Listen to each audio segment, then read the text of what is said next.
Tai nepertrauka, per kurią mokytojas naršo internete, o pati tikriausia pamoka. Susėdusios prie kompiuterių mokytojos specialiomis programomis susisiekia su mokiniais, siunčia jiems užduotis, tikrina jų atsiųstus darbus. Taip vyksta nuotolinės pamokos. Rusų tau viskas gerai, taip? Rusų? Taip. Nes, tu gan gerai atlieki užduotis.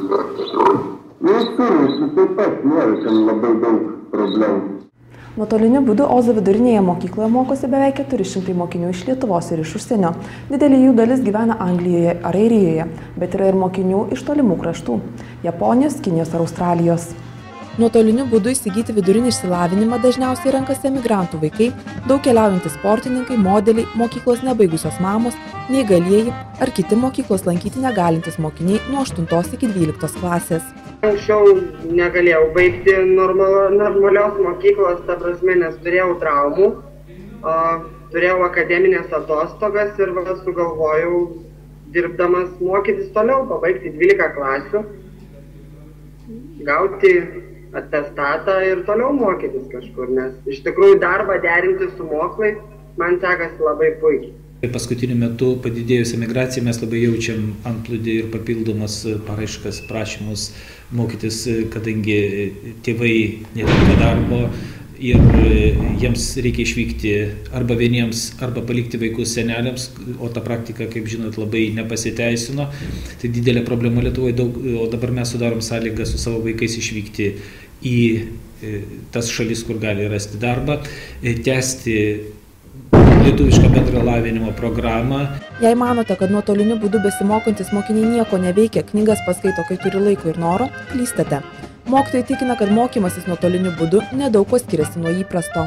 Mokytis yra nelengva. Pirmiausiai dėl to, kad jie turi kiekvieną dieną atsiskaityti tam tikrą pamokų skaičių. Jiem pateikiama internete yra visa pamokos medžiaga. Na, jie kaip tradiciniai dieninėje klasėje turi per dieną maždaug 5-6 pamokas. Ir jie turi tų pamokų namų darbus atlikti ir atsiųsti taisyti mokytojui. Tolimuose kraštuose gyvenančius mokinius mokytojai konsultuoja ir iš savo namų.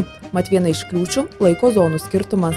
Kaip įsijaučia į pamoką ruošdami būna, kad ir paskambina mokytojui ir paskaipuoja, matau, vieną kartą 5 ryto buvo skambutis, tai tada atsiprašė mokinys, sakė, paskambinsiu vėliau.